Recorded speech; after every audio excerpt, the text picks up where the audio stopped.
OK. Ce soir, dans la première partie, nous parlerons d'un sujet, la lumière de l'esprit.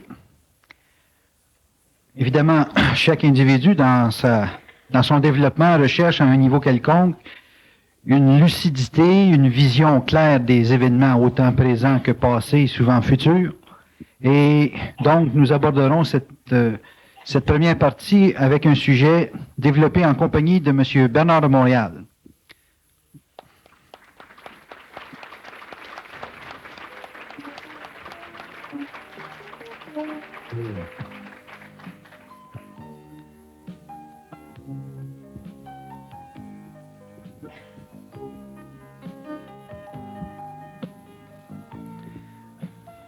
Bonsoir Bernard.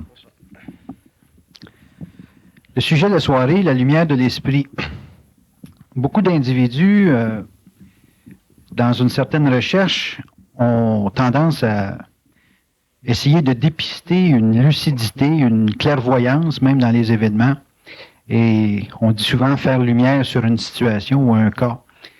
Les gens qui ont à traiter avec une mémoire ou avec un passé quelconque et qui sont confus, qui vivent une forme quelconque de confusion, quel est pour eux le moyen ou la situation dans laquelle ils peuvent se permettre de voir un brin de lumière, une dynamique de lucidité à la base?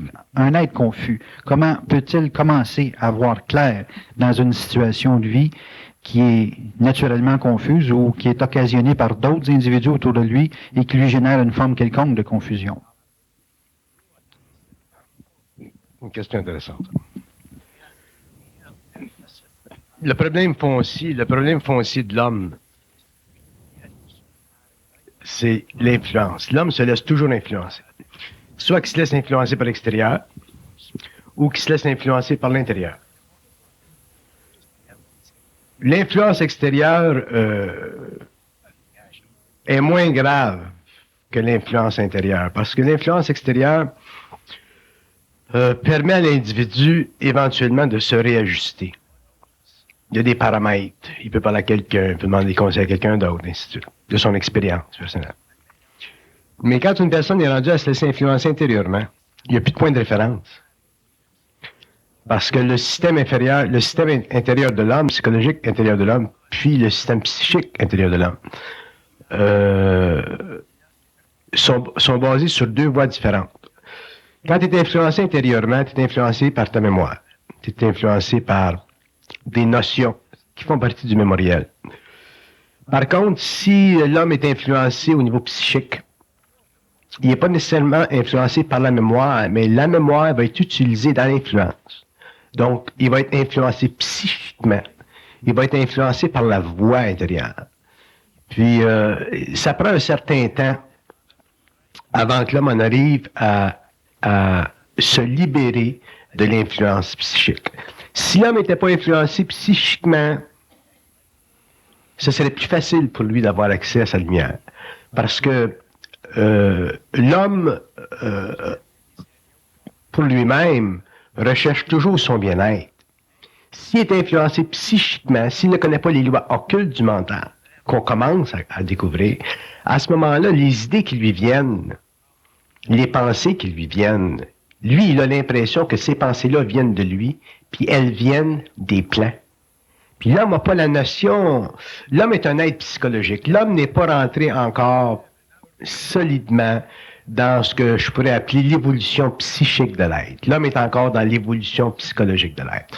Puis la preuve, c'est que l'homme, en tant qu'égo, n'a pas atteint un point de conscience suffisamment développé pour qu'il sente qu'il est centrique. Pour qu'il ait la sensation forte, solide, que quand il pense à partir de lui, par rapport à lui, pour lui. Tout en respectant les valeurs sociales, les valeurs de ce qui est autour, les valeurs des autres personnes dans son entourage. Puis, pour que l'homme en arrive à pouvoir penser et savoir qu'il pense à partir de son centre, autrement dit, qu'il entre dans une évolution psychique, il faut que sa psychologie humaine, sa mémoire, s'altère. Mais elle ne peut pas s'altérer, la mémoire, par elle-même. Il faut qu'elle s'altère par rapport à une perception de la dissonance qui existe entre des forces psychiques subliminales qui agissent sur son psyché, puis qui se servent de sa mémoire pour le garder toujours dans une sorte de confusion, dans une sorte d'inconscient. Je vous donne un exemple. Dans mon expérience, j'ai eu des personnes qui sont venues me voir et qui m'ont dit, bon, ben, écoute, là, je pense au cas d'une jeune fille qui me dit, j'ai toujours des pensées, je pense toujours que je suis pas bonne, que je suis pas bonne à rien, que j'ai pas d'avenir. Alors, elle, la jeune fille qui pense des pensées comme ça, sur le plan psychologique, ne réalise pas que ces pensées-là viennent du plan psychique. Donc, c'est pas elle qui nourrit ces pensées-là, c'est pas elle qui les crée, ces pensées-là. Une personne, l'homme, l'être humain, en soi, n'est pas anti-vie, il n'est pas anti lui-même, il n'y a pas un homme qui est anti lui-même. Alors, il y a une couche de conscience dans l'homme qui est anti-vie ou anti-homme. Et pour que l'homme en arrive à réaliser ce différentiel-là entre le plan psychologique de sa conscience, où le mémoriel est actif, et le plan psychique de sa conscience qui utilise le mémoriel contre lui, ça prend un certain temps. Ça prend une science, ça prend des notions. Il faut que ce matériel-là soit connu, qu'il fasse partie de la nouvelle psychologie humaine. Et c'est pour ça que l'être humain vit beaucoup de confusion. Si l'homme était amené à prendre conscience d'une évolution psychique, la confusion ne s'éliminerait pas tout d'un coup, mais il deviendrait instantanément conscient du processus de confusion. Puis une fois que tu deviens conscient du processus de confusion ou de la mécanique de la confusion, c'est pas long que tu vois à travers les influences psychiques sur le plan psychologique. Tu vois comment des forces psychiques, des forces astrales utilisent ton mémoriel, utilisent tes émotions contre ta personne. Puis là, tu commences à développer un centre, puis tu en arrives finalement à pouvoir penser à partir de toi-même. Puis là, la confusion, un jour, mais ça cesse, puis tu n'en as plus de confusion. Puis quand tu vis plus de confusion, parce qu'il faut comprendre une chose, que la confusion dans la vie de l'homme, elle vient toujours par rapport à des événements. La confusion ne vient jamais de l'intérieur. La confusion, elle est le résultat du choc que créent des événements dans le monde, dans notre vie intime, dans notre vie de travail, par rapport au mémoriel intérieur. L'homme en soi, si tu prends un homme tout seul, là, en soi, prends un homme sur une île tout seul, là, où il ne vivrait pas de choc événementiel sur sa conscience, il ne connaîtrait pas de confusion. Même avec sa mémoire. Même avec sa mémoire. D'ailleurs, sa mémoire serait très, très réduite, parce qu'il vivrait dans un environnement qui serait coupé du monde extérieur. Mais dans le monde où l'on vit, ce qui crée la confusion, c'est le choc que créent les événements sur notre mémoire, sur notre mental. Puis c'est là que les entités psychiques entrent en jeu, utilisent notre mémoire par rapport aux événements, et là commencent à colorer ça. Puis c'est ça qui crée la confusion. Donc c'est pas l'homme qui se confusionne lui-même, c'est que l'homme vit la confusion par rapport aux événements qui créent des chocs sur sa mémoire, sur sa conscience. Et ça, c'est repris par les plans psychiques. Le problème avec la psychologie humaine aujourd'hui, dans le monde, c'est que on pense que la psychologie de l'homme est seulement sur un niveau. Même si on dit qu'il y a un subconscient, ainsi de suite, on ne sait pas ce que ça veut dire, le subconscient. Les psychologues ont développé le concept du subconscient parce qu'ils ont réalisé qu'il y a des stratums de conscience qui échappent à l'investigation égoïque, psychologique, rationnelle. Par contre, la mécanique psychique du subconscient, les lois du subconscient, la définition occulte du subconscient, ça n'a jamais été fait. C'est simplement un constat psychologique par rapport à une symbolique, par rapport à des rêves, ainsi de suite. Mais les lois fondamentales, psychiques du subconscient, n'ont jamais été réellement écrites, codifiées dans la psychologie humaine, de sorte que on n'a pas réellement conscience intégrale de deux plans parallèles qui coexistent simultanément dans notre conscience. On sait qu'on a un plan psychologique, on sait qu'on a de la mémoire, on sait qu'on fonctionne d'une façon rationnelle ou qu'on essaye de fonctionner d'une façon rationnelle. Par contre, on ne réalise pas que ce qu'on appelle, nous, le subconscient, c'est réellement un territoire psychique où des entités, des forces psychiques sont capables de travailler contre l'homme en utilisant son plan psychologique pour défaire constamment l'harmonie de son mental. C'est pour ça qu'on connaît la confusion. Là, ce que j'ai compris, c'est que vous dites que la mémoire n'est pas nécessairement nocive pour une personne. La mémoire n'est pas nocive pour l'être humain. D'ailleurs, la mémoire est très utile parce qu'elle fait partie de l'accumulation de notions à différents niveaux qui permettent à l'homme de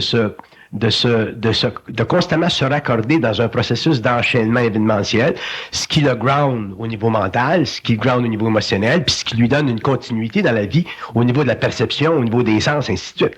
Où la mémoire devient nocive pour l'homme, c'est quand l'émotion entre dans la conscience mentale de l'homme.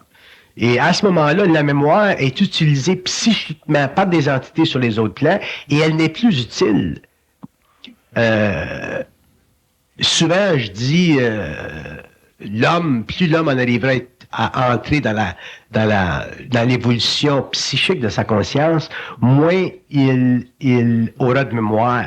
Souvent, les gens pensent que l'homme aura plus de mémoire. C'est pas qu'il y aura plus de mémoire, mais c'est que beaucoup de sa mémoire mécanique, utilisée par les entités à travers la fabrication de ses pensées, de ses émotions, cette mémoire-là sera plus là. C'est dans ce sens-là que l'homme aura moins de mémoire. Parce que cette mémoire-là, elle sera dispersée, elle sera plus utile. Le reste de sa mémoire, ce qui permet de construire, ce qui permet d'établir, ce qui permet de maintenir une continuité dans le processus mental de sa conscience, ça va toujours demeurer. D'ailleurs, l'homme est un être multidimensionnel. L'homme est psychiquement raccordé à des très, très vastes réserves mémorielles. L'homme a des mémoires dont il n'a même pas conscience. L'homme a des mémoires qui font partie de sa conscience créatrice. C'est pour ça, par exemple, qu'on va dire des fois que l'homme n'est pas conscient de certains talents qu'il possède. Mis en situation, il s'aperçoit qu'il y a un talent pour faire telle chose. Pourquoi? Parce qu'il y a une mémoire subliminale qui s'actualise, qui s'allume. Puis, si l'homme est suffisamment dégagé au niveau émotionnel, mais cette énergie-là rentre en jeu, donc il rentre dans un nouvel état de conscience. Son psychisme s'ouvre. Ses centres se développent, puis il s'aperçoit qu'il est capable de faire des choses qu'il n'aurait jamais pensé auparavant. Pourquoi? Parce qu'auparavant, il vivait sa conscience mentale par rapport à un mémoriel qui était figé, c'est-à-dire qui n'était pas libéré de certaines insécurités émotives.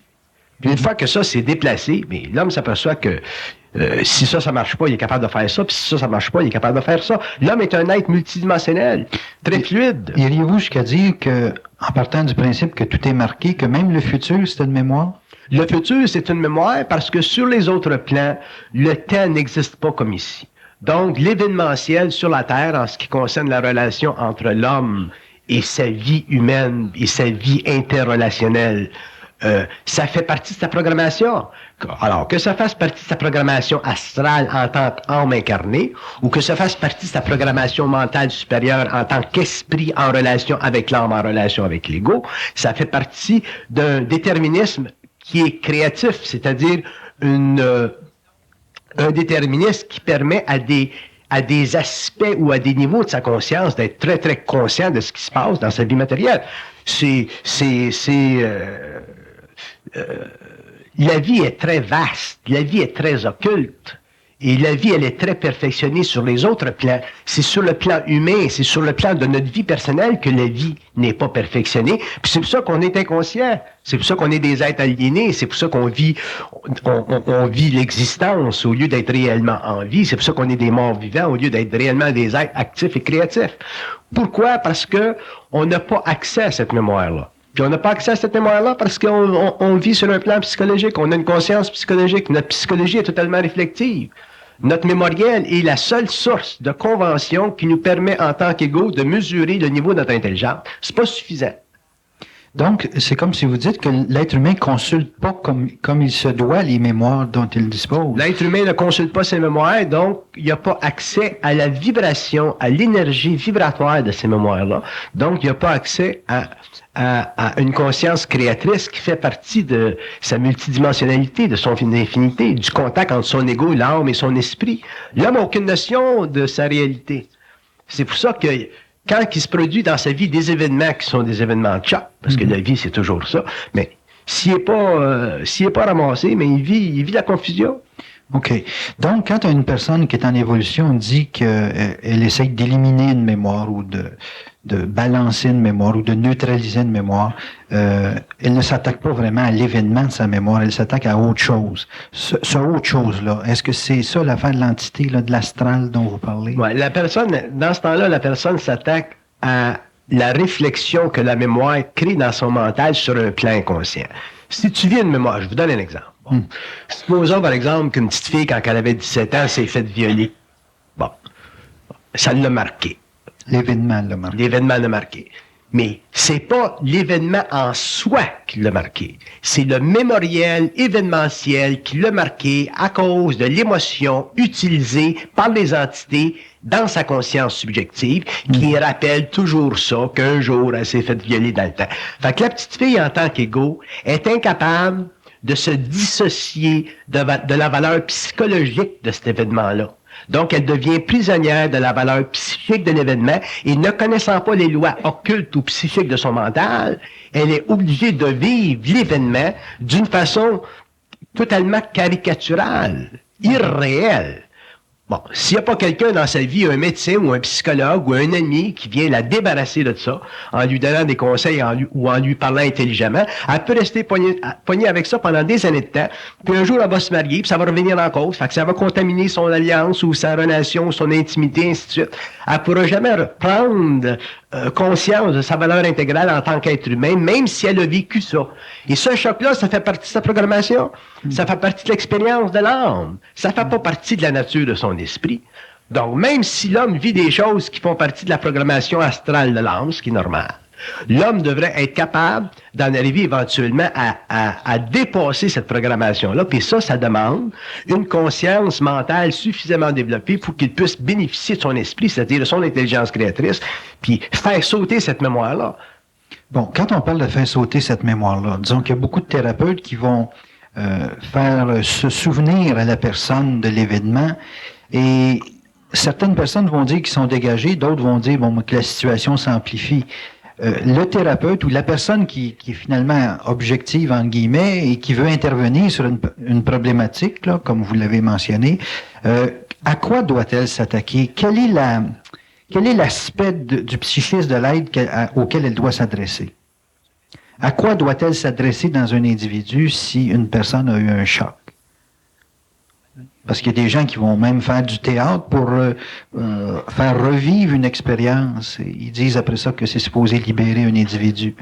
Ça dépend de la profondeur de l'exercice. Il y a 56 000 façons de traiter d'un mal psychologique ou d'un mal psychique quelconque. Mais le point que je veux faire, c'est que si on traite un problème qu'une personne possède, c'est une chose, mais c'est pas suffisant parce que c'est comme un bouton. T'enlèves un bouton, correct. T'enlèves le bouton d'en face, mais après ça, 2 jours après, t'en pousses un autre. OK. On s'est pas adressé à la source. Fait que si quelqu'un vient là et dit bon, je vais t'enlever ton bouton, là, ce bouton-là, puis tu n'auras plus jamais après. Là, je serai content. Ça serait de la conscience. OK, mais comment ça se fait, ça? Bon, mais pour enlever le bouton puis que tu n'aies plus, mais il faut que tu connaisses les lois. Les lois d'épidermie, il faut que tu connaisses les lois en profondeur. Au niveau de la conscience, il faut que l'homme connaisse les lois de la conscience. Puis tant que l'homme n'aura pas conscience qu'il existe, qu'il vit psychologiquement sur 2 plans à la fois, qu'il vit sur le plan psychologique qui fait partie de son mémoriel, et qu'il vit sur le plan psychique qui fait partie des influences subliminales de sa conscience au niveau astral, il ne peut pas faire de synthèse pour finalement éliminer la dualité de ces plans-là, puis en arriver à la synthèse de sa conscience, c'est-à-dire s'élever sur un plan supérieur, qui est le plan de son esprit, où finalement il y a de la lumière et où il y a de l'intelligence. Alors l'homme, il va régler un problème, mais après ça, il va avoir un autre événement, puis là, il va avoir encore d'autres problèmes. C'est pour ça que les gens qui vont dans des thérapies, puis c'est très bon, des thérapies, ça fait partie de tout ce qui se passe dans le monde. Mais ce que je veux dire, c'est que c'est pas suffisant. Parce que l'homme doit rentrer dans l'évolution psychique. Il ne peut pas demeurer indéfiniment dans l'évolution psychologique. Il faut qu'il rentre dans l'évolution psychique de son être. Fait que tu dis, bon ben, une personne a peur des auteurs parce que il a tombé d'un trou, il a tombé d'une montagne, il y a 300-400 ans ou 600-700 ans. Ça règle le problème, OK, là, il n'y a plus peur. Bon. Mais ça ne donne pas de la conscience. Ça règle simplement cette phobie-là. Et l'homme doit en arriver à avoir une conscience intégrale. Bon, ce que je veux savoir, Bernard, est-ce que le seul fait de révéler une mémoire ou de se souvenir d'une mémoire et de la raconter à quelqu'un, est-ce que c'est suffisant pour éliminer en profondeur la problématique du psychisme là, qui joue avec la mémoire? Ça va neutraliser cette mémoire-là. Seulement. Mais puis ça, c'est une chose. Ça va neutraliser cette mémoire-là, mais dans ce processus-là, il y a des thérapies aujourd'hui qui existent qui font en sorte que la personne, en allant dans le passé de son expérience, si elle va très loin, elle peut ouvrir ses centres psychiques et ensuite elle va devenir sensible au plan psychique, mais elle ne saura pas comment traiter avec. Il y a des gens qui viennent, ils ont fait de la régression, ils sont sortis de la régression, puis là, ils sont tous débalancés. Ça, c'est un petit peu comme le yoga. Il y a des gens qui font du yoga, puis j'ai rien contre, d'ailleurs, moi, j'ai rien contre rien, oui. Mais j'ai quelque chose contre tout, tu sais. Mais, fait que les gens vont faire du yoga, puis c'est pas tout le monde qui peut faire du yoga. Ça, c'est comme du bicycle, c'est comme du ski, c'est comme du golf, c'est comme du tennis. C'est pas tout le monde qui peut faire du tennis. Il y a des gens qui vont faire du tennis, puis ils vont se mettre la colonne vertébrale croche. Il y a des gens qui vont faire du golf, puis ils vont devenir comme des yo-yo. Tu sais, il faut qu'on sache ce qu'on a de besoin, puis c'est ça qui est difficile, puis ça, il faut que tu le saches par toi-même. Mais tu peux seulement le savoir par toi-même si tu te laisses pas influencer par les autres. Fait que si tout le monde dit, bon, ben là, c'est le temps de faire du golf. Là, les Américains ont amené le golf, ou les Américains, parce que c'est eux autres qui amènent tout. Fait que là, si tu fais pas du golf, t'es tout croche. Si tu fais pas du ski en fin de semaine, t'es tout croche. Si tu fais pas du bowling, t'es tout croche. Fait que le gars, ben, il va être comme tout le monde, puis il va pas être croche, puis il va être in. Fait que tout le monde va être in, puis dans le fond, tout le monde est out, tu sais. Fait que pourquoi? Parce que les gens ont pas de centre. Tu peux pas te laisser influencer de même toute ta vie parce que tu payes le prix. Éventuellement, tu payes le prix. Une personne qui est dans sa vibration, qui fait du ski, ben, tu vois, il part en haut de la montagne, puis il arrive en bas, puis il tombe, puis il se relève, puis il se casse rien. L'autre gars, lui, il part la même chose. Il part d'une petite butte, puis il tombe sur le cul, puis il est fait. Tu sais? Fait que ça dépend des gens. Il faut que les gens en arrivent. Puis ça, c'est par eux-mêmes. C'est l'homme par lui-même. Le plus grand problème que je vois pour l'humanité dans toutes les races aujourd'hui, c'est le problème de l'influence. Parce que l'influence, c'est la manipulation du territoire psychique de l'homme, c'est la manipulation de sa conscience, puis c'est ça qui crée l'insulation de l'ego contre sa source, contre sa lumière, contre la relation étroite entre son esprit, son âme, puis son ego. Bon, vous avez identifié qu'il y avait des sources d'influence extérieure, des sources d'influence intérieure. Les sources d'influence intérieure, on a dit que, bon, il y avait un jeu d'astral, d'entités qui pouvaient jouer. C'est pas très évident pour certaines personnes. Les influences extérieures sont plus faciles à traiter. Est-ce que, en traitant avec des influences extérieures, en les identifiant par contre avec des formes ou avec des individus, est-ce qu'en traitant avec les gens directement, on a des chances, une fois qu'on est habile là-dedans, à être capable de traiter avec l'intérieur après? Ou s'il faut aller avant, dans l'intérieur, pour traiter avec l'extérieur? Je pense que ça commence à l'intérieur. Faut que ça commence à l'intérieur. Faut que tu aies un certain centre de gravité. Il n'y a pas besoin d'être parfaitement développé, là. Mais il faut avoir un certain centre de gravité intérieur pour pouvoir se libérer ou ne pas être trop magnétisé par les influences extérieures. Il faut avoir un certain centre de gravité. Il faut avoir une certaine maturité. Donc, une personne ne peut pas développer une habilité à se défendre des influences extérieures, puis après ça, en venir à son intérieur. Non, parce que les influences extérieures sont trop intéressantes. Tandis que si l'homme a un centre de gravité, puis ça dépend de son éducation, là, ça dépend de beaucoup de facteurs, mais si l'homme a un centre de gravité intérieur qui est suffisant, ça prend une certaine force intérieure. Si l'individu a une certaine force intérieure, il est capable de commencer à développer une objectivité par rapport à l'extérieur. À ce moment-là, mais il peut garder ces influences-là à une certaine distance. Mais le développement intérieur de ces centres de gravité est en fonction, ultimement parlant, de sa capacité de ne pas être influençable psychiquement. Fait que ça se fait tout à l'intérieur, ça part tout de l'intérieur, puis éventuellement, mais ça se rapporte à l'extérieur. Mais si l'homme n'est pas capable intérieurement de sentir, sa centricité ou d'être capable de supporter son individualité intégrale ou plus ou moins intégrale, à ce moment-là, c'est difficile. Puis surtout dans un monde comme aujourd'hui où les influences extérieures sont très subtiles. Bon, les influences intérieures, est-ce qu'un intervenant de l'extérieur peut aider un individu à développer un centre de gravité intérieur? Oui. Ça se fait, ça. Oui. Comment ça se passe? Ça se passe dans le sens qu'un individu à l'extérieur qui est suffisamment intelligent, qui lui-même a déjà un certain centre de gravité, parce que tu peux pas donner ce que tu n'as pas, donc il faut que tu l'aies. Un individu qui est suffisamment objectif, un individu qui est suffisamment transparent au niveau de l'ego, un individu qu'on va être porté à aimer, dans le sens de respecter, un individu où on va voir avec une certaine lucidité dans son mental. Un individu comme ça, on va le recevoir plus facilement. À ce moment-là, ben, on va avoir plus d'écoute. En ayant plus d'écoute, mais si ce qu'il dit est intelligent, ce qui devrait être, c'est le cas. À ce moment-là, ben, il va nous permettre de faire des ajustements au niveau de notre propre conscience personnelle.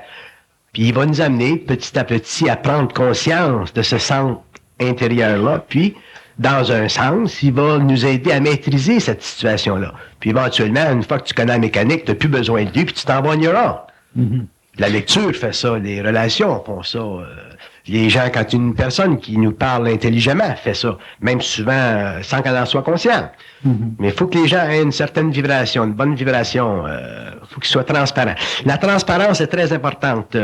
On dit souvent que les gens ont de la difficulté à écouter les gens parler, ainsi de suite. Puis je comprends, parce que les gens, souvent, quand ils parlent, ils veulent être écoutés. Mm-hmm. Ils veulent avoir raison. Ils veulent prêcher pour leur paroisse. Il y a beaucoup d'insécurité là-dedans. Mais une personne là, qui sera capable de parler à une personne d'une façon très objective, très transparente, très créative, elle ne risquerait pas de soulever de murs ou de créer de murs entre elle et l'autre égaux. Donc, à ce moment-là, mais il se créerait un échange énorme, puis éventuellement, la personne réceptive deviendrait de plus en plus réceptive et elle pourrait bénéficier de ce que l'autre sait, se le donner, l'utiliser créativement et savoir que ce qui vient de l'autre est suffisamment épuré pour que, pour elle, ça lui serve d'une façon réelle. Puis après ça, mais les portes s'ouvrent, puis là, tu rentres dans ta propre grange. Bon, est-ce que vous dites par cela que le seul fait de parler ou de lire un matériel qui donne une prise de conscience est suffisant pour neutraliser le travail de l'astral ou de l'entité dont vous parliez? Non, parce que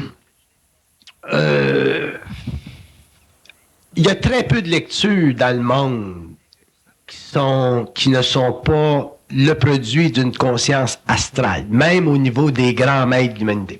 Je vous donne un exemple.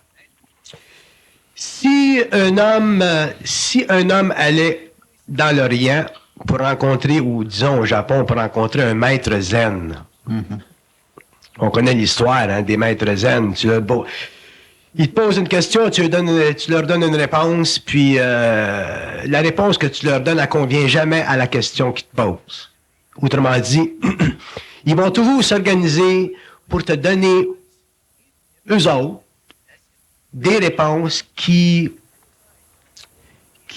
sont ce qu'on appelle irraisonnables ou illogiques pour casser l'ego, puis casser l'ego, puis casser l'ego, puis casser l'ego, puis casser l'ego.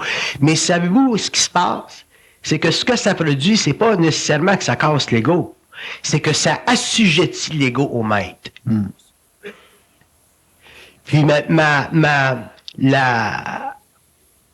ma réaction à l'enseignement ésotérique oriental, c'est que il s'agit pas pour l'homme de pas avoir d'ego. Il s'agit pour l'homme d'avoir un ego transparent. Il y a une différence entre avoir un ego transparent puis avoir un ego qui est fracturé, qui est cassé, qui est mis en domination par rapport à un autre parce que l'autre n'est pas capable de te parler avec intelligence.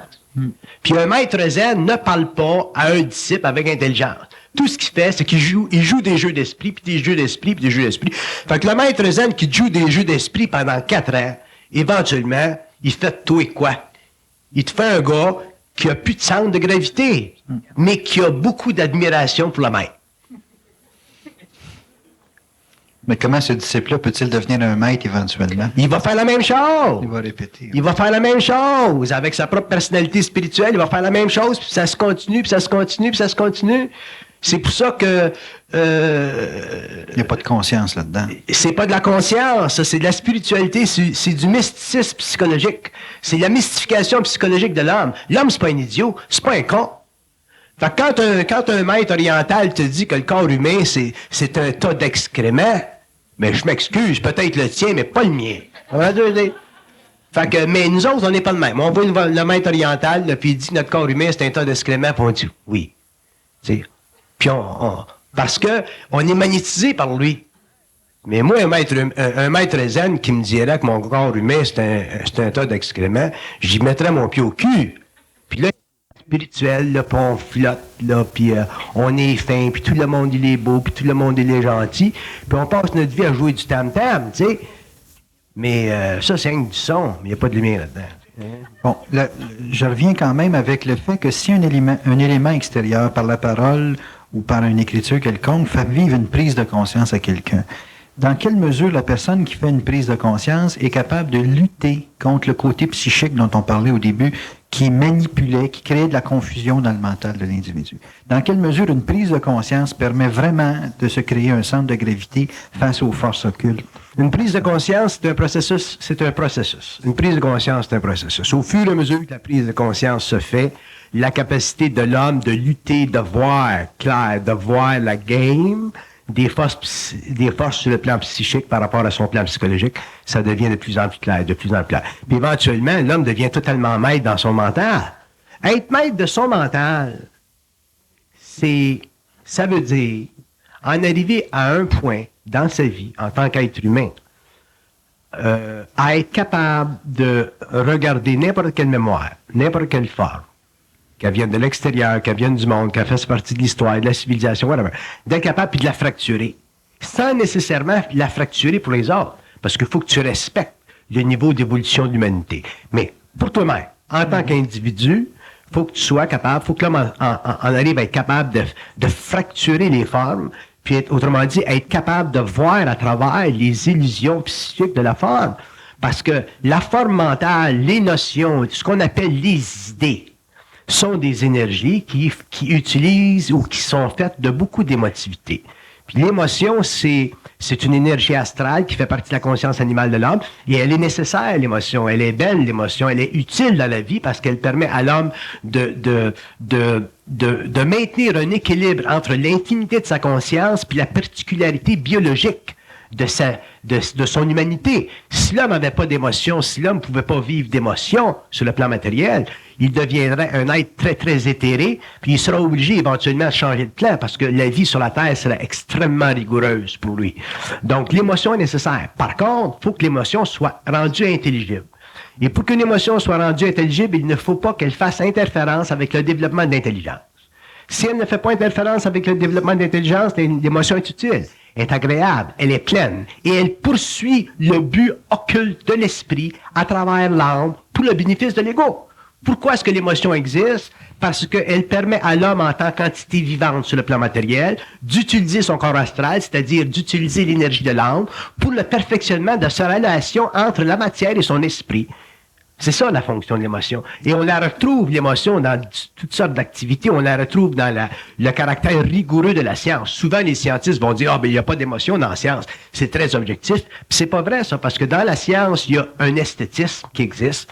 Puis un grand scientiste qui découvre un principe fondamental de la matière, il vit une très grande émotion esthétique par rapport à l'organisation mutuelle du monde vivant, du monde physique, du monde qu'il perçoit au niveau de son corps astral, puis la sensibilité mentale qu'il a par rapport à l'organisation systématique ou codifiée de ce monde-là. Au niveau des arts, c'est la même chose. Le musicien ou l'artiste se sert de l'émotion pour donner à la fabrication conceptuelle, mentale ou astrale de sa conscience l'uniformité nécessaire pour homogénéiser tous les aspects créatifs de sa conscience. Donc, l'émotion, ce n'est pas un aspect négatif de la conscience humaine. Seulement, ça peut être un aspect très négatif de la conscience humaine. Et pour que l'homme en arrive à utiliser cette énergie-là qui est foncière à sa conscience, qui fait partie du domaine psychique de son âme, en relation avec la matière, puis l'utilisation de son corps astral qui véhicule cette énergie-là, il faut qu'il soit suffisamment intelligent pour raccorder toujours l'émotion à l'aspect intelligent de l'acte ou de la perception. Fait qu'à ce moment-là, mais c'est un être mental qui a accès à une astralité qui convient parfaitement à l'unité de l'esprit et de l'âme à travers un ego qui est parfaitement balancé. Donc, l'homme ne vit plus d'ambiguïté par rapport à sa conscience. Il vit plus d'ambiguïté par rapport à son intellect, autrement dit, par rapport à ses notions. Parce qu'il est capable de regarder une forme d'une façon objective, mentale, et éliminer de cette forme-là l'émotion négative qui la caractérise en tant que conscience ou que personne rattachée à la mémoire involutive. Et il est capable de voir la valeur mémorielle de l'émotion, dans le sens qu'il est capable de donner à la race humaine ou aux gens qui poursuivent un autre niveau d'évolution la valeur caractérielle de leur position dans l'évolution sociale ou dans l'évolution psychologique de leur propre moi. Un être qui est conscient va toujours être capable de dire, bon, mais le témoin de Jéhovah, lui, il fait son affaire, c'est une bonne personne, il fait de son mieux, il y a une bonne moralité. Bon. Ça, c'est les aspects positifs. Il va être capable de revoir aussi les aspects négatifs retardataires de son évolution, mais ça, c'est pas de ses affaires. Fait qu'à ce moment-là, si le témoin de Jéhovah vient à la maison, du moment qu'il y a une bonne vibration, puis qu'il est suffisamment raisonnable pour rentrer dans ta cuisine, mais à ce moment-là, mais c'est correct. Puis il va regarder le juif, c'est la même affaire. Il va regarder l'arabe, c'est la même affaire. Il va regarder l'hindou, c'est la même affaire. Il est capable de se détacher de la valeur émotive, de ce qui fait vibrer les autres personnes, donc il demeure objectif dans l'étude de ce qui se passe dans le monde. Il est capable de comprendre le mouvement historique d'une multitude d'individus ou d'une multitude de nations qui coexistent dans un état d'impermanence ou d'interrelation impermanente, puis voir que le monde est très compliqué, puis ça prend toutes sortes de monde pour faire un monde, mais tout n'était pas touché par ce qui se passe dans la tête de l'arabe. Mais il était capable de voir que ce qui se passe dans la tête de l'arabe, ça fait partie de l'évolution de la race humaine. Bon, on a dit un petit peu avant, la mémoire n'est pas nécessairement négative. Là, on dit l'émotion n'est pas nécessairement négative. Dans un processus de prise de conscience, il y a beaucoup de gens qui se méfient de leurs émotions ou qui se méfient de la mémoire. On retrouve là, dans vos affirmations, le fait que, en réalité, que ce soit de la mémoire ou de l'émotion, c'est la façon de traiter avec qui est le problème. C'est toujours la façon qu'on traite avec. Bon, comment un être conscient traite avec son émotion ou avec de l'émotion venant d'autres ou de la mémoire? Comment faut un être conscient traitera de l'émotion d'une façon esthétique. Autrement dit, l'émotion, cette énergie astrale puissante chez un être conscient, ne peut être utilisé que de façon esthétique. Si on prend le terme esthétique puis qu'on le développe à partir d'une conscience mentale, bon, on s'aperçoit que le esthétique veut dire pas seulement ce qui est beau, mais ce qui établit une relation ou qui maintient ou qui permet une relation entre l'esprit, l'âme et l'ego. La beauté, c'est la manifestation intégrale de la relation entre l'esprit qui est universel, l'âme qui est particulier et l'ego qui est simplement la réflexion des énergies de ces plans-là. Donc, le concept de la beauté ou le concept de l'esthétisme, si on le regarde d'un point de vue mental, n'est pas nécessairement un concept qui se rapporte à la catégorie du beau, mais c'est un concept qui se rapporte à la catégorie de ce qui harmonise parfaitement. Donc, quelque chose ou une chose qui harmonise parfaitement dans notre lingot humain, c'est beau. Donc, une émotion, quand c'est vécu d'une façon consciente, ça nous amène automatiquement à vivre le beau dans quelque chose. Fait que si tu vas voir un film puis tu pleures, bon, ben à ce moment-là, tu pleures pas parce que ça te fait de la peine, mais tu pleures parce que les sentiments qui sont vécus, qui sont véhiculés, ou ce que le directeur du film a fait, c'est élevé à un niveau de conscience ou de sensibilité suffisamment élevé pour que l'homme voit, sente, perçoive une relation créative entre l'esprit, l'âme et l'ego. Même si l'auteur n'en était pas conscient, toi tu le vois. Ça fait que le domaine de l'émotion, pour un être conscient, c'est un domaine qui n'est pas fictif, dans ce sens que ce n'est pas relégué aux antiques de l'évolution.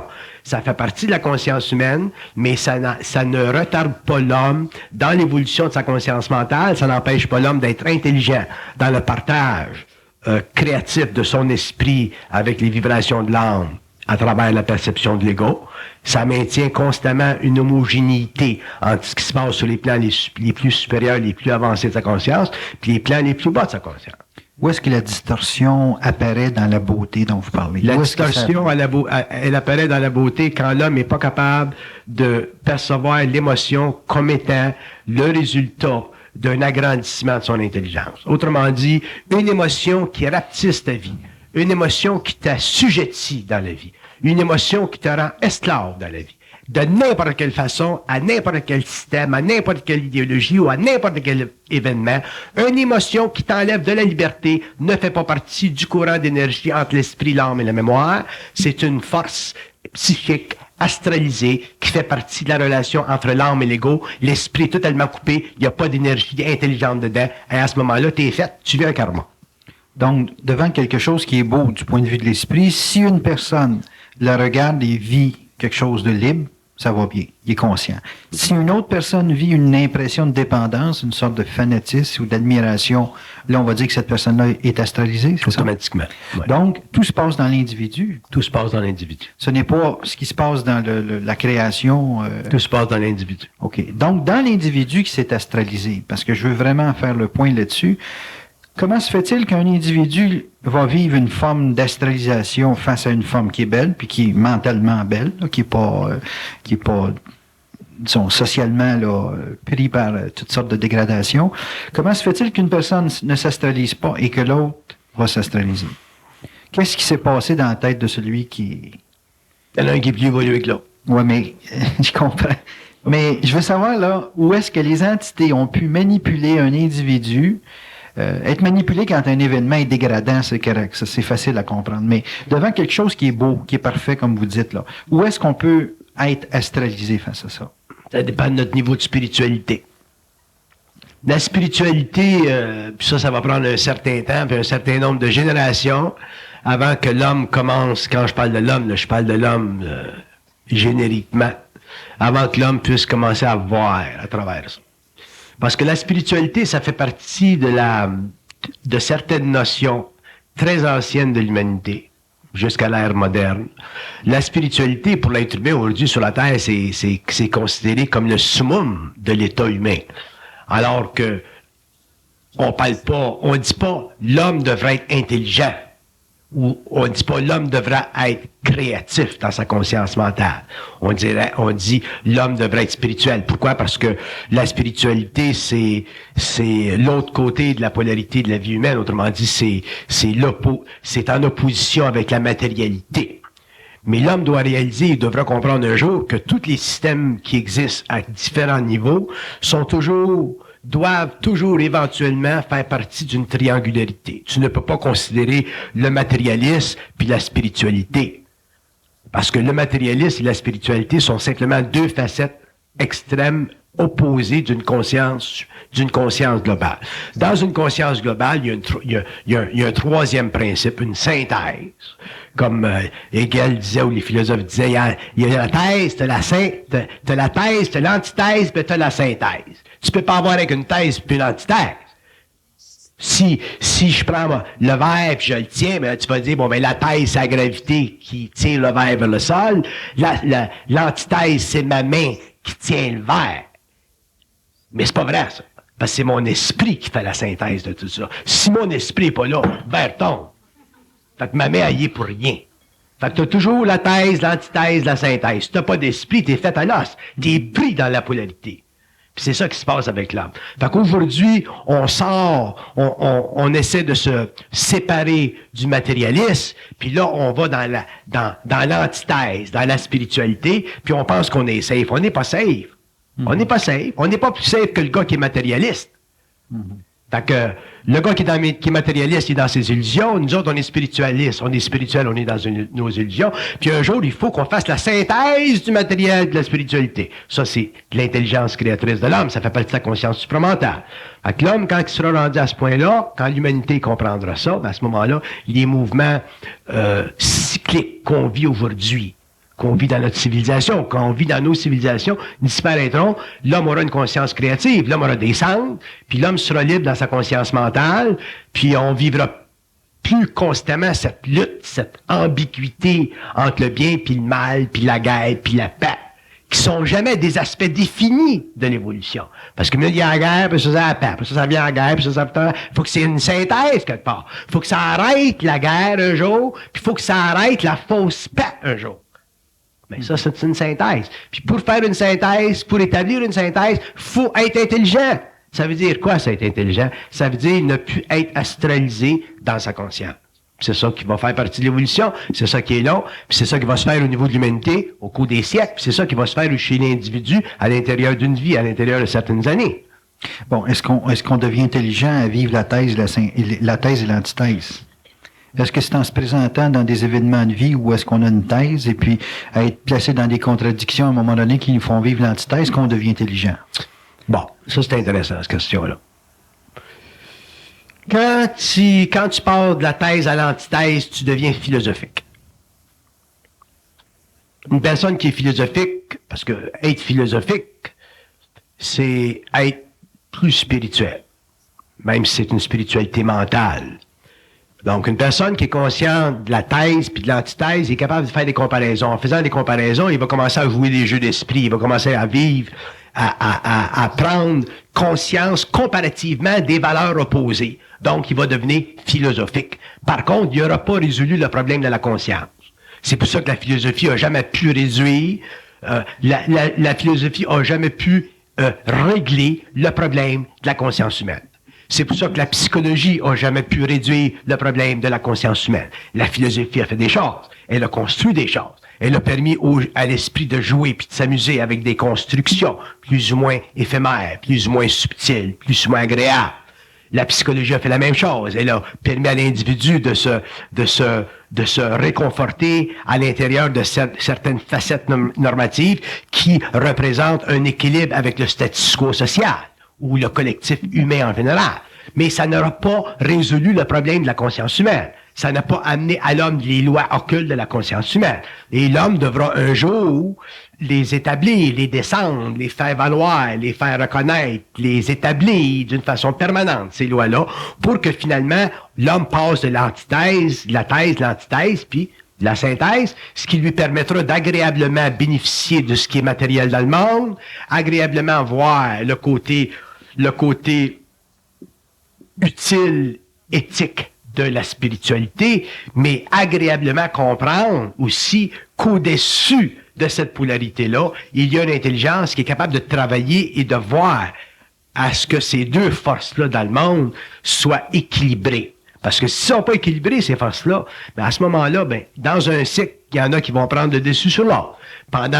Depuis la révolution industrielle, ce sont les forces matérielles qui ont pris le dessus dans cette balance-là. Là, à la fin du 20e siècle, mais c'est les forces spirituelles qui commencent à entrer en jeu, avec toute la même débâcle qu'on a connue à partir du temps de Lavoisier.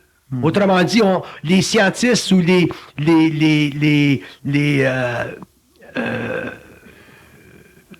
penseurs du 18e, 19e siècle, 20e siècle ont vécu, eux autres, leurs propres illusions. Ils ont cru pendant un certain temps que la science était capable de réellement régler les problèmes de l'homme, puis que la science était capable de réellement comprendre l'homme, l'univers dans sa totalité. Là, ils commencent à s'apercevoir de leur illusion. Fait que c'est pour ça que tu as des types comme Hawking en Angleterre qui sont obligés de dépasser la relativité einsteinienne pour créer des conceptions absolument extraordinaires de mondes parallèles. Donc, il se passe quelque chose en science.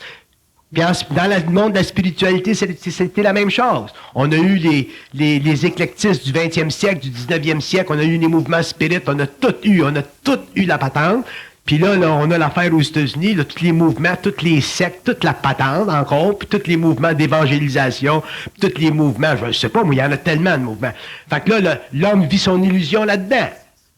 Fait que tant que l'homme ne créera pas de synthèse, il va vivre l'illusion par rapport à un aspect de la vie ou l'autre. Puis là, à cause de la polarité de ça, ben il va dire, bon, ben moi, je suis spirituel, le matériel, je suis pas intéressé. Fait que qu'est-ce qui arrive quand tu n'es plus intéressé au matériel? Tu crées plus, tu bâtis plus, tu flottes.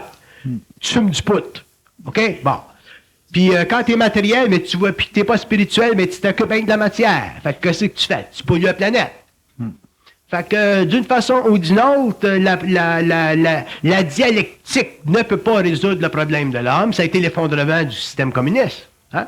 La dialectique ne peut pas répondre du problème de l'homme, puis éventuellement, l'homme va être obligé de faire la synthèse de ça. Puis la synthèse, elle ne peut naître que de sa conscience éveillée. La synthèse ne peut pas venir de la projection philosophique d'un système plus ou moins éthéré ou plus ou moins abstrait ou idéalisé à la sauce platonicienne. La synthèse, elle se créera par la capacité mentale de l'homme de réduire les extrêmes inférieurs de sa conscience, qui est la thèse et l'antithèse, dans des dimensions ou dans des valeurs paramétriques qui seront équivalentes à ses besoins émotifs, dans le cas de la spiritualité, ou à ses besoins matériaux, dans le cas de la matérialité. Mais lui, en tant qu'esprit, sera totalement libre pour convertir et travailler et jouer avec ça. Si l'homme n'est pas capable de jouer avec la matière, si l'homme n'est pas capable de jouer avec les spiritualités dans ce sens, de convenir de la fonction des deux dans un cycle historique quelconque, ben à ce moment-là, il vit une très grande confusion. Puis c'est pour ça qu'aujourd'hui que les gens sont prisonniers de cette dualité-là, sont prisonniers de la dialectique qui n'a jamais été convertie dans une synthèse. Puis c'est pour ça que l'homme aujourd'hui n'a plus de centre. Il est extrêmement affecté dans ce qui se passe dans le monde, la drogue, les meurtres, les ci, les ça, les carences du matérialisme, puis les stupidités absolument abominables de la spiritualité non réfléchie objectivement. Fait que tu as des individus qui s'en vont dans des sectes, qui perdent leur identité, puis c'est abominable ce qui se passe. Puis en ce qui me concerne, ce qui se passe dans la spiritualité, dans le monde, surtout ce qui vient des États-Unis, c'est aussi abominable, puis même c'est encore plus dangereux que la matérialité crasse qu'on vit, parce que la matérialité crasse qu'on vit, ce que ça va faire, c'est que ça va détruire la planète, mais ça va pas nécessairement détruire notre esprit. Tandis que la spiritualité occultée, astralisée par des forces dont l'homme n'est même pas conscient, c'est encore bien plus dangereux que la matérialité qui a perdu le nord. La thèse, l'antithèse a été véhiculée collectivement. Est-ce que la synthèse va être également véhiculée collectivement? Non. La synthèse va être véhiculée, perçue, vécue individuellement. La synthèse ne peut pas être véhiculée collectivement parce que l'humanité est régie par des lois de cycle. Et même un astrologue comme vous sait très bien que dans une période, c'est certaines forces qui entrent en jeu. Dans une autre période, c'est certaines forces qui entrent en jeu. Et le mouvement cyclique d'horlogerie de la thèse puis de la synthèse, ça fait partie de l'expérience de l'âme. Si l'homme avait une conscience supramentale sur la Terre, si le cycle d'évolution de la conscience humaine était réellement au niveau psychique sur la Terre, si l'homme était rentré réellement dans l'évolution jupitérienne, il n'y aurait plus sur la planète de mouvements qu'on caractérise comme étant un mouvement dialectique de thèse puis de synthèse. Ça serait réellement de thèse, je veux dire, puis d'antithèse. Ça serait réellement une synthèse. Mais à ce moment-là, l'homme serait dans une autre évolution. L'homme pourrait sortir de son corps, matérialiser son corps éthérique, travailler à d'autres niveaux, puis entrer en conscience mentale avec d'autres plans, puis d'autres intelligences qui existent dans le cosmos, puis qui travaillent. Mais tant que l'homme n'est pas rendu là, c'est parce que l'homme est obligé de vivre l'évolution de sa conscience psychologique, donc il est obligé de vivre au niveau de l'évolution de son âme. Donc, tant que l'humanité va être au niveau karmique, que l'évolution de l'humanité va être karmique, va se situer au niveau de l'âme individuelle ou de l'âme collective de la masse, la thèse et la synthèse vont demeurer, mais naturellement, quand le cycle se fait ou que le mouvement du pendule se fait, quand il revient, ça monte plus haut, puis ça monte plus haut, puis c'est ça qui crée le progrès. Donc, il y aura certainement un progrès. Il y aura un progrès au niveau de la science au 21e siècle, il y aura un progrès au niveau de la spiritualité au 21e siècle. Mais ça sera encore un phénomène de dialectique. Mais dans ce progrès-là, il y aura aussi un échappatoire. Il y aura des hommes sur la Terre qui échapperont complètement à cette dialectique-là. Puis ce sont ces hommes-là qui feront partie d'une conscience créatrice, qui auront une conscience mentale supérieure, qui auront des centres de développés, qui sont dans la synthèse créative de leur mental, qui ne seront plus régis par les lois de l'âme, qui auront plus une vie karmiquement composée, karmiquement programmés. Ces gens-là seront réellement des êtres libres.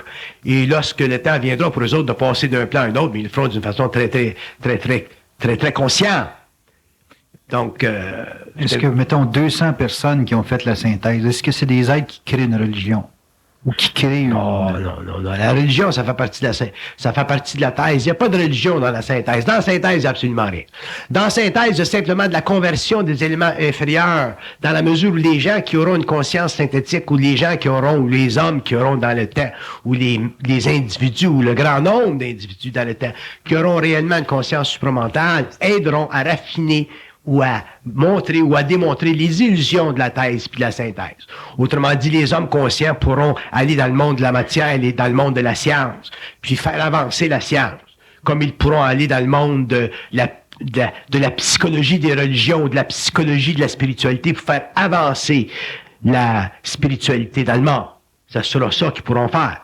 Mais eux-mêmes, en tant qu'individus, seront totalement libres des conventions qui appartiendront à ces sphères spirituelles ou à ces sphères matérielles-là. Ce sera simplement leur conscience créative qui leur donnera le pouvoir de finalement mettre fin à ce mouvement dialectique-là. Eux autres seront totalement en dehors de l'itinéraire mécanique du pendule. Bon, un être qui fait la synthèse, vous dites, il le fait ou il le vit individuellement. J'imagine assez facilement qu'il peut y avoir des centaines d'individus qui vivent une synthèse dans un temps qui est peut-être pas le même pour chacun, mais qui est dans un même temps. Est-ce que ces êtres ont besoin pour faire la synthèse de se regrouper ou s'ils sont seuls? La synthèse se compose par elle-même, seule, parce que pour que l'homme puisse en arriver ou accéder à cette synthèse-là, il faut qu'il brûle le mémoriel. Parce que c'est en brûlant le mémoriel, ou autrement dit, en recomposant avec des niveaux supérieurs de sa conscience, qu'il finit par équilibrer les aspects dialectiques de cette polarité-là. Donc, l'individu est obligé de le faire seul. Par contre, dans une relation humaine entre eux, évidemment, ces êtres-là pourront parler et s'éclairer mutuellement pour accélérer le processus de la synthèse. Et il y aura certainement des êtres qui vivront le processus ou la synthèse de façon totalement individuelle. Moi, j'en suis un. Moi, j'ai vécu la synthèse seul en 69. Je pouvais pas aller dans le monde puis aller aux Indes puis dire, bon, au gourou, qu'est-ce que tu penses que je devrais faire? T'sais. Fait que cette synthèse-là, parce que j'ai vécu la fusion dans un instantané, j'ai été obligé de le vivre seul. Mais l'homme, en général, le vivra par rapport à d'autres hommes, parce que ce processus-là sera déjà implanté dans le monde, sur le globe. Il y aura déjà une science très, très développée.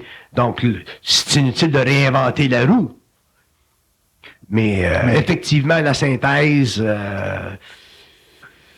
c'est le développement intérieur de la conscience mentale de l'homme sur une base totalement individuelle, puis c'est en dehors complètement des catégories qui font partie du mémoriel racial ou du mémoriel expérientiel de l'âme individuelle dans l'ego que l'on retrouve aujourd'hui. Donc, est-ce que c'est une illusion de penser que, exemple, si j'étais avec vous, je vivrais ma synthèse plus rapidement? Probablement, si on vivait ensemble, il y aurait une accélération de la synthèse parce qu'on parlerait tellement qu'en parlant beaucoup, comme on pourrait parler beaucoup, au lieu de vous laisser à vous le choix de travailler à détruire des formes pensées ou à détruire du mémoriel, je le ferais automatiquement en parlant, donc ça vous empêcherait de perdre du temps. Par contre, moi, ça me forcerait à travailler énormément. Okay. Donc, je suis pas intéressé tellement à ce que vous viviez avec ma personne pour le faire. Par contre, je peux vous donner des lois ou des mécaniques ou des principes de base qui vous permettent d'en arriver à vivre ce travail-là seul avec le moins de perte d'énergie possible, dans la mesure où vous êtes capable, où vous êtes suffisamment intelligent, suffisamment près de vous-même pour pouvoir vivre en consonance avec votre esprit, puis réaliser d'une façon très, très rapide la dissonance avec les forces astrales de votre mental animique. Donc, si vous êtes comme ça, mais à ce moment-là, vous n'avez pas besoin de moi. Vous êtes déjà dans votre intériorité, dans votre individualité, dans votre processus d'achèvement. Tandis que moi, je représente simplement un processus d'événement. Je suis un facteur événementiel dans la vie humaine parce que connaissant les lois occultes du mental, puis connaissant les lois qui permettent à l'homme de passer d'un plan animique à un plan d'esprit intégral, ça accélère la relation, ça accélère la dynamique, ça enlève la poussière qui fait partie de la conscience de l'ego. Mais mon travail ne se situe pas là. Je suis pas un psychologue, je peux pas faire de consultation. Ça serait perdre énormément de temps pour rien qui peut être utilisé ailleurs. Il y a des gens qui peuvent faire ça. Il y a des gens qui ont la vibration, qui peuvent être extrêmement utile à ce niveau-là. Donc, il faut qu'on connaisse réellement le niveau où on peut le plus fonctionner d'une façon optimale, et c'est ça qui nous permet de rendre, dans un sens, à l'homme ou à l'humanité en général, sur le plan évolutif historique de l'avenir, le plus grand service en se sortant nous-mêmes des scènes qui ne nous conviennent pas pour laisser à d'autres le travail qui leur convient. Merci beaucoup, Bernard de Montréal.